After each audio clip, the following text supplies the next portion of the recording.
നിങ്ങൾക്ക് ഞാനൊരു കല്യാണം പറഞ്ഞു തരട്ടെ, നിങ്ങൾക്ക് ഞാനൊരു കല്യാണത്തിന്റെ കഥ പറഞ്ഞു തരട്ടെ. അള്ളാന്റെ വിശുദ്ധമായ ഖുർആനിൽ ഒരു കല്യാണാലോചന നടക്കുകയാ.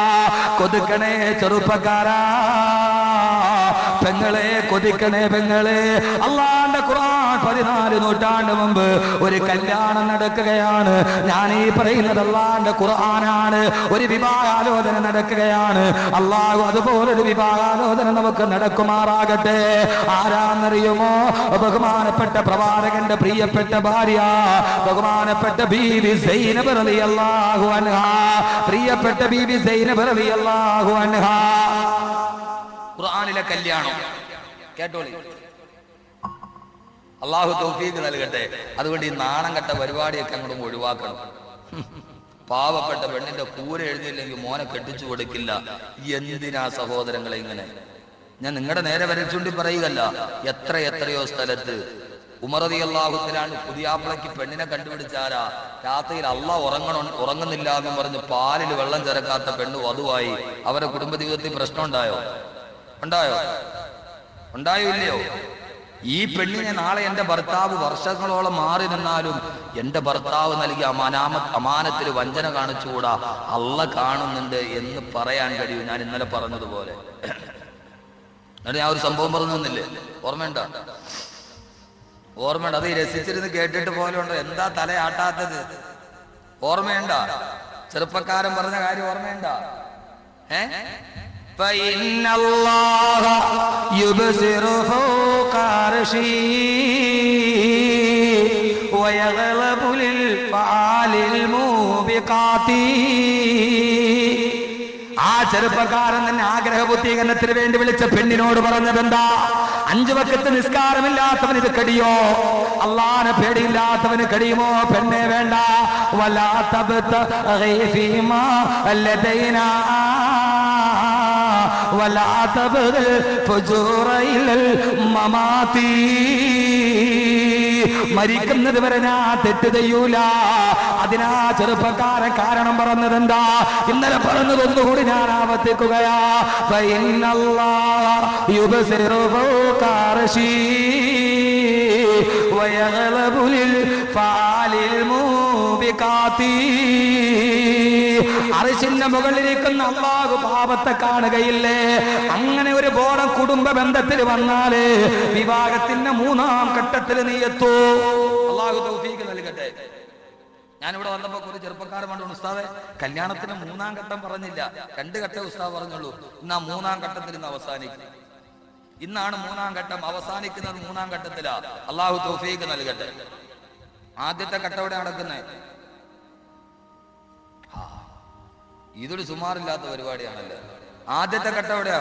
വിവാഹത്തിന്റെ. സുബ്ഹാനല്ലാഹ്.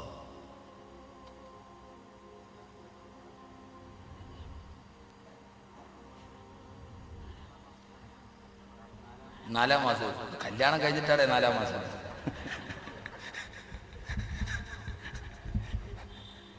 നാലാം മാസം കല്യാണം കഴിഞ്ഞാലേ 4-ാം മാസത്തെ കുറിച്ച് വന്നിട്ട് ഉമ്മാന്റെ ഗർഭാശയത്തിൽ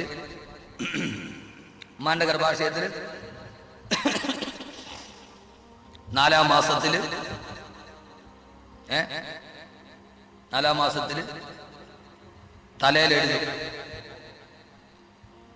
ഇവന്റെ ജീവിതത്തിൽ വരാൻ പോണത് ഇന്ന പെണ്ണാണ് എഴുതും. 1-ാം ഘട്ടം നടക്കുന്നത് എവിടെയാണ്? ഒരു 5 ലിറ്റർ വെള്ളം കൊള്ളാൻ മാത്രം വലിപ്പമുള്ള 3 ഇരുട്ടിന്റെ എറയുടെ ഉള്ളിൽ കിടക്കുന്ന ഉമ്മാന്റെ ഗർഭാശയം എന്ന് പറയുന്ന ഒരു കൊച്ചു ഗുഹയിൽ നമ്മുടെ കല്യാണത്തിന്റെ ആദ്യത്തെ തീരുമാനം നടക്കുന്ന എവിടെയാണ്? മലക്ക് വന്ന് 4-ാം മാസത്തിൽ എഴുതി. ഞാൻ പറഞ്ഞില്ല, ഓർമ്മയുണ്ട? ഈ 4 ദിവസം കേട്ടവർക്ക് ഇതിന്റെ തുടർച്ച മനസ്സിലാവും. 4 ദിവസം കേട്ടവർക്ക് ഇന്ന് തുടർച്ച മനസ്സിലാവും. നാസറുസ്ഥാനൊന്നും പെട്ടെന്ന് മനസ്സിലാവില്ല. ലാസ്റ്റ് ദിവസം വന്നിട്ട് കാര്യമില്ല. ഇത് തുടക്കമാണ്. ദൗറ് തസൽസുലാണ്, ഹദിയത്ത് സൈദിയ. അപ്പോ നിങ്ങളൊന്ന് നോക്കി, 3 ഘട്ടത്തിൽ എത്തണോ? ആദ്യത്തെ ഘട്ടം നടക്കുന്ന എവിടെയാ? ഒരു കൊച്ചു ഗുഹ, ഉമ്മാന്റെ ഗർഭാശയം. ഗർഭിണിയാകുമ്പോൾ ഒരു മാതാവിന്റെ ഗർഭാശയത്തിന്റെ അളവ് 1 സ്പൂൺ ദ്രാവകം കൊള്ളാൻ വലിപ്പമാണ്.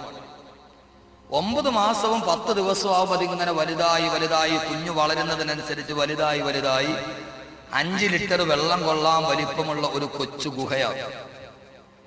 ആ ഗുഹയ്ക്കുള്ളിൽ 3 ഭിത്തിയുണ്ട്. Amnion, chorion. സയൻസ് പഠിക്കണവരൊന്നും ഇല്ല. ഗർഭാശയത്തിന് 3 ആവരണമുണ്ട്. MBBS കാരും ഉണ്ട്. എന്തൊക്കെയാണ്? Amnion, chorion, placenta. 3 ഭിത്തി. ഖുർആൻ يخلقكم خلقا من بعد خلق في ظلمات 3 ഇരുട്ടറകൾക്കുള്ളിലാണ് നിന്റെ ആദ്യ വിവാഹം നടക്കുന്നത്. രണ്ടാമത് അല്ലാഹു നൽകുന്ന വിവാഹത്തിന്റെ 2ാം ഘട്ടം ഈ ഭൂമിയിലാണ്. അതിൽ നിന്നും ഒരൽപ്പം കൂടി വിശാലതയുള്ള സ്ഥലം, 5 ലിറ്റർ വെള്ളം കൊള്ളാൻ വലിപ്പമുള്ള കൊച്ചുകുകയിൽ തുടങ്ങിയ തീരുമാനം ഇതാ നിന്റെ ഭൂമിയിലെത്തി നിങ്ങൾ ജീവിതം തുടങ്ങുകയാണ്. ആ ജീവിതം തുടങ്ങുന്ന 2ാം ഘട്ടം ഇച്ചിരി കൂടി വിശാലമുണ്ട്. 66,66,80,000 ചതുരശ്ര കിലോമീറ്റർ വിസ്തൃതിയുള്ള ഭൂമിയിലാണ് നിങ്ങൾ ജീവിക്കുന്നത്. തുടക്കം കൊച്ചു ഗുഹയിൽ, 2ാമത്തെ ഘട്ടം ഇത്തിരിയും കൂടെ വലിയ സ്ഥലത്ത്. അതെവിടെയാ? 66 കോടി. ഈ പ്രപഞ്ചത്തിന്റെ ആകെ വിസ്തീർണം എത്രയാ? 66 കോടി. ഈ പ്രപഞ്ചത്തിന്റെ മൊത്തം വിസ്തീർണം 66,66,80,000 ചതുരശ്ര കിലോമീറ്റർ. മൊത്തം വിസ്തൃതി, മൊത്തം അളവാ, കൃത്യ അളവ്. സംശയം ഉണ്ടായിരുന്നല്ലോ. സംശയം ഉണ്ടെ അളന്ന് നോക്കിക്കോളൂ. അല്ല, ഞാൻ പറയണതിൽ സംശയം ഉണ്ടെങ്കിൽ അളന്ന് നോക്കിക്കോളും, കുഴപ്പമൊന്നുമില്ല. കുറച്ചുകൂടി വലുതായി. ഇനി കല്യാണമൊക്കെ കഴിഞ്ഞ് ഇവിടെ കിടന്ന് ഇങ്ങനെ വട്ടം വരട്ടാതെ കുറച്ചുകൂടി വിശാലമായ ചിന്തയോടെ മനസ്സുകൊണ്ടായാൽ കല്യാണത്തിന്റെ 3ാം ഘട്ടം അതെവിടെയാണ്? ഈ ഭൂമിയേക്കാൾ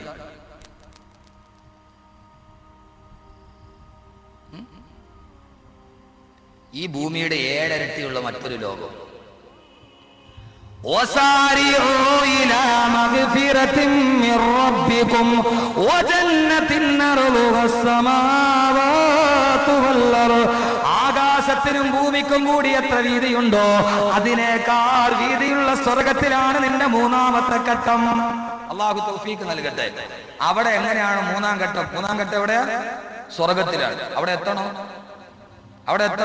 ഇനി കേട്ടോളി. ലാസ്റ്റ് ഇൻഷാ അല്ലാഹ് 3ാം ഘട്ടം പറഞ്ഞു പിരിയും. മക്കളും മാതാപിതാക്കളൊക്കെ ഇൻഷാ അല്ലാഹ് ഇനി പിന്നീട് ഒരിക്കലും പറയാം. അള്ളാഹു തൗഫീഖ് നൽകട്ടെ. അപ്പൊ ആദ്യം എന്ത് ചെയ്യണം? നമ്മുടെ കല്യാണം നന്നായിട്ട് നടക്കണം. First impression is best impression അല്ലേ? ആ തുടക്കം നന്നായാൽ ഒടുക്കം നന്നാവും. ആദ്യം തുടക്കം നന്നാവണം. തുടക്കം എവിടെയാണ്? ഹറാമിന്റെ നടുവിൽ. തുടക്കം എവിടെയാ? ഹറാമിന്റെ നടുവില്. ആഡിറ്റോറിയത്തിന്റെ നടുവില് ഏറ്റവും ഫ്രണ്ടിൽ പെണ്ണ്, ഏറ്റവും ബാക്കി നിക്കാഹ് നടക്കുന്ന സദസ് പ്രൈവറ്റ് ബസ് മാതിരി. പെണ്ണ് മുമ്പില്, ആണ് പുറകില്. കല്യാണത്തിന് നിക്കാഹിന് സാക്ഷിയായിട്ടിരിക്കുന്ന പുരുഷനല്ലേ? ആഡിറ്റോറിയം മുഴുവൻ പെണ്ണുങ്ങൾക്ക് വിട്ടുകൊടുത്തു. നമ്മൾ ഏറ്റവും പുറകിൽ പോയിരുന്നു. ഹറാമിന്റെ നടുവിലാണ് ആദ്യത്തെ കല്യാണം നടക്കുന്നത്. തുടക്കം നല്ല സ്ഥലത്ത് നടക്കണ്ടേ സഹോദരങ്ങളെ? തുടക്കം നല്ല സ്ഥലത്ത് നടക്കണ്ടേ? അള്ളാഹു തൗഫീഖ് നൽകട്ടെ. ലോകത്തിലെ ആദ്യത്തെ കല്യാണം നടന്ന എവിടെ വെച്ചാ? ലോകത്തിലെ ആദ്യത്തെ നിക്കാഹ് നടന്ന എവിടെ വെച്ചാ? ഞാൻ ഈ പറയുന്ന കാര്യം അമൽ ചെയ്യൂ. ഞാൻ ഈ പറയുന്ന കല്യാണം കഴിക്കാത്തവർക്ക് വേണ്ടിയാണ്. ലോകത്തിലെ ആദ്യത്തെ കല്യാണം നടന്ന എവിടെ വെച്ചാ?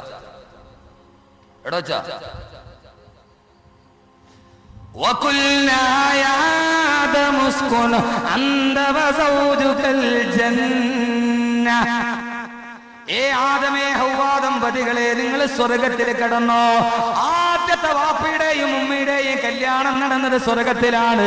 വാപ്പയും ഉമ്മയും കല്യാണം കഴിച്ചെടുത്ത് വേണ്ട മക്കളെ കല്യാണം കഴിക്കാൻ. അതുകൊണ്ട് നിന്റെ നിക്കാഹ് ഭൂമിയിലെ സ്വർഗത്തിൽ വെച്ചാകട്ടെ. ഭൂമിയിലെ സ്വർഗം ഒരേ ഒരു സ്വർഗമേ ഉള്ളൂ. അത് വീഗാലാൻഡല്ല, വണ്ടർവേൾഡ് അല്ല. ഭൂമിയിലെ സ്വർഗം അല്ലാഹുവിന്റെ പള്ളിയാണെന്ന് നബി മുഹമ്മദ് മുസ്തഫ. അതുകൊണ്ട് നിക്കാഹ് എവിടെ വെച്ചായിരിക്കണം? പള്ളിയിൽ വെച്ചായിരിക്കണം. ഇൻഷാ അല്ലാഹ് ഞാൻ കല്യാണം കഴിച്ച എന്റെ നിക്കാഹ് പള്ളിയിൽ വെച്ച്, നിക്കാഹ് പള്ളി വെച്ച് നടത്തി, റിസപ്ഷൻ ഒക്കെ ഓഡിറ്റോറിയത്തിലായിക്കോട്ടെ. MSR ഓഡിറ്റോറിയത്തിൽ കല്യാണം, മംഗലപുരം പള്ളി മുമ്പിൽ ഇരിക്കുമ്പോ നീ ഇവിടെ വെച്ച് നിക്കാതെ നടത്തിയ പള്ളി നിന്നെ ശപിക്കൂല പടച്ചോനെ. റസൂലുള്ള ചെയ്യാൻ പറഞ്ഞെടുത്ത് ചെയ്യാതെ ഓഡിറ്റോറിയത്തിൽ കല്യാണം നടത്തിയിട്ട് നിനക്ക് എന്താ പ്രയോജനം? നിക്കാഹ് പള്ളിയിൽ, റിസപ്ഷൻ ഓഡിറ്റോറിയം. ഇൻഷാ അല്ലാഹ് ഞാൻ കല്യാണം കഴിച്ചാൽ എന്റെ നിക്കാഹ് പള്ളി വെച്ച് നടത്തും എന്ന ഒരു സുന്നത്ത് നടപ്പാക്കാൻ ആർജമുള്ള ചെറുപ്പക്കാരെന്ന് കൈവക്കി. ആർജമുള്ള ചെറുപ്പക്കാർ വയ്ക്കും. അല്ലാഹു തൗഫീഖ് നൽകട്ടെ. ഇപ്പൊ പെണ്ണ് കെട്ടാത്ത ഇത്രയേ ഉള്ളൂ. ഈ വയസ്സന്മാരൊക്കെ കല്യാണം കൈവയ്ക്കുന്നത് ഇനിയും കെട്ടാനാ? ഓ ഇനി കല്യാണം കഴിച്ചാൽ ഞാൻ പള്ളി വെച്ച് നടത്തുന്ന ഉപ്പുപ്പാക്ക അള്ളാഹ് കബൂലാക്കി ഒന്നുകൂടി കിട്ടിട്ട്